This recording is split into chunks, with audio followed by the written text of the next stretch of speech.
Welcome to Workplace Psychology with Dr. Martha Grajdek. I'm Dr. Martha Grajdek. This podcast examines a wide variety of work-related issues through the lens of industrial and organizational psychology. And while many of the topics discussed here may be seen as intended for white-collar employees and their employers, in reality, the ideas presented here are applicable across organizations and industries. Additionally, many of the topics discussed here may be applicable outside of the workplace. I encourage you to examine what's presented here, apply what makes sense to you, and simply discard the rest. Change is a part of life. It's inevitable, whether we're talking about our personal lives or our work lives, the world of business. Change is simply a part of it. Change signifies growth and forward movement, and it's something that often happens during the passage of time. Organizations have the responsibility of understanding change as it unfolds around them and then being able to decide which change is necessary for them to embrace. How do they need to adapt? What do they need to change in terms of their planning, their daily activities, and their goals in order to thrive, in order to survive and move forward successfully? But there's a flip side to change, especially when it comes to organizations. The organization's leadership have the responsibility of understanding which change is beneficial, which change will take the company into the future and allow it to thrive, grow, and be successful, and which change is unnecessary. Maybe it's just the latest thing that doesn't have lasting power. Maybe it's something that's not necessary for the industry or that specific company. In addition to all that, when it comes to navigating change in terms of the business world, organizations also have to deal with how change is embraced or not embraced within the organization itself. Change can sometimes be difficult for people, especially when they're accustomed to doing things in a certain way for a long time.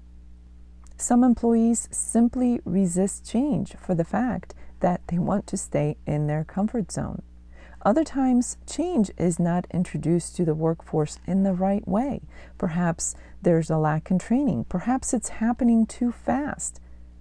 Sometimes people simply don't understand the purpose or the benefit of the proposed change. All of that can result in resistance from a workforce. And when we look at all of the reasons why employees may resist change, it boils down to poor communications on the part of the organization. That is often the biggest cause, the root cause of why change within an organization or for an organization may be more challenging than it really needs to be. Change can be difficult enough when we look at its demands from the outside world, from the external of the organization. But when an organization encounters resistance internally, that's just additional challenges for the organization's leadership. It's not difficult to figure out then that if poor communication is a cause or root cause or a big contributor to resistance from employees, from the workforce, then it's up to the organization to address that issue. When an organization faces decisions pertaining to change, there are ways to make that a smooth transition, especially when the organization decides that this change is necessary and beneficial. As I already mentioned, proper communication is key, but part of that communication has to be things such as transparency. Telling a tale will not get you anywhere as an organization.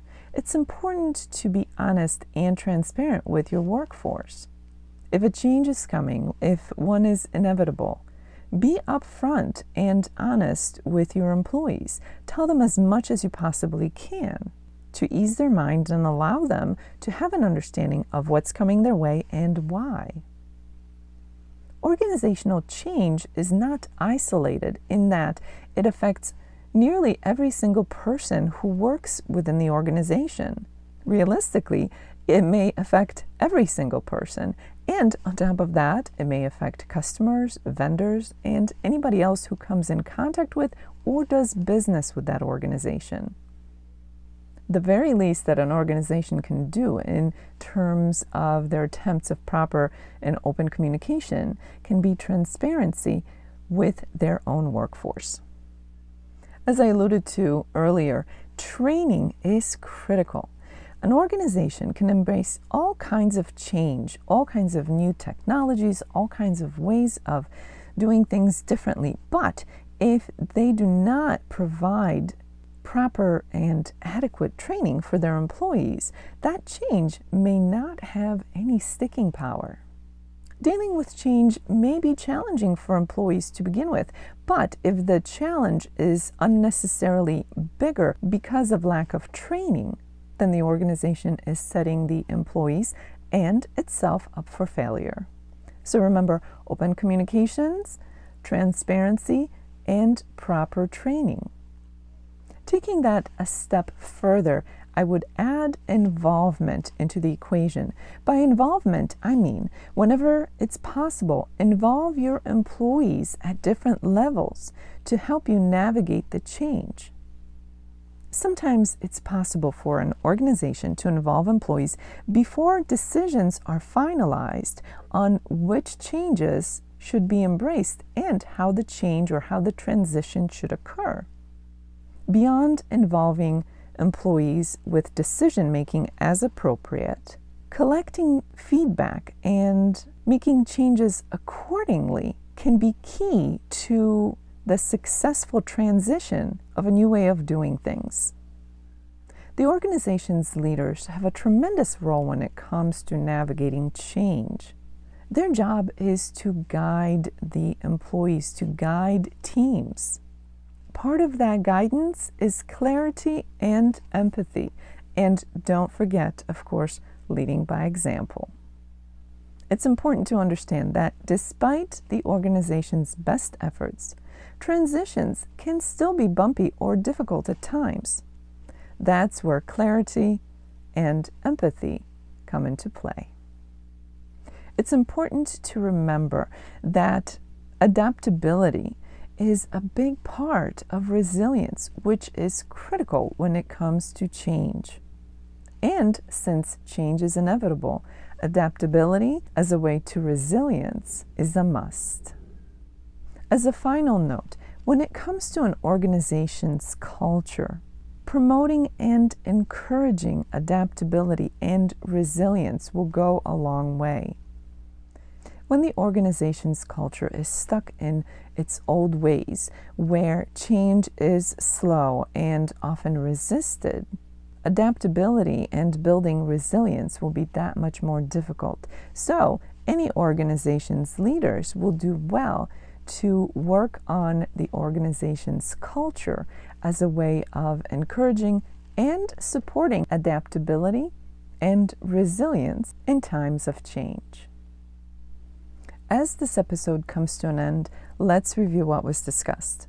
Change is a part of life, and it is inevitable, whether we're looking at our personal lives or our work lives. Organizations have a big responsibility in navigating change successfully.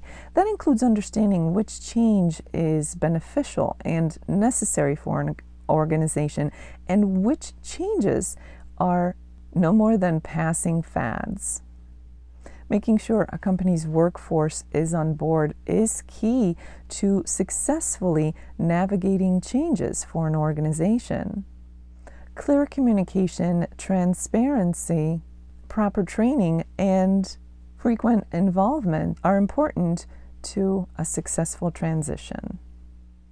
Leaders of an organization have the responsibility of guiding their employees and doing so with clarity and empathy.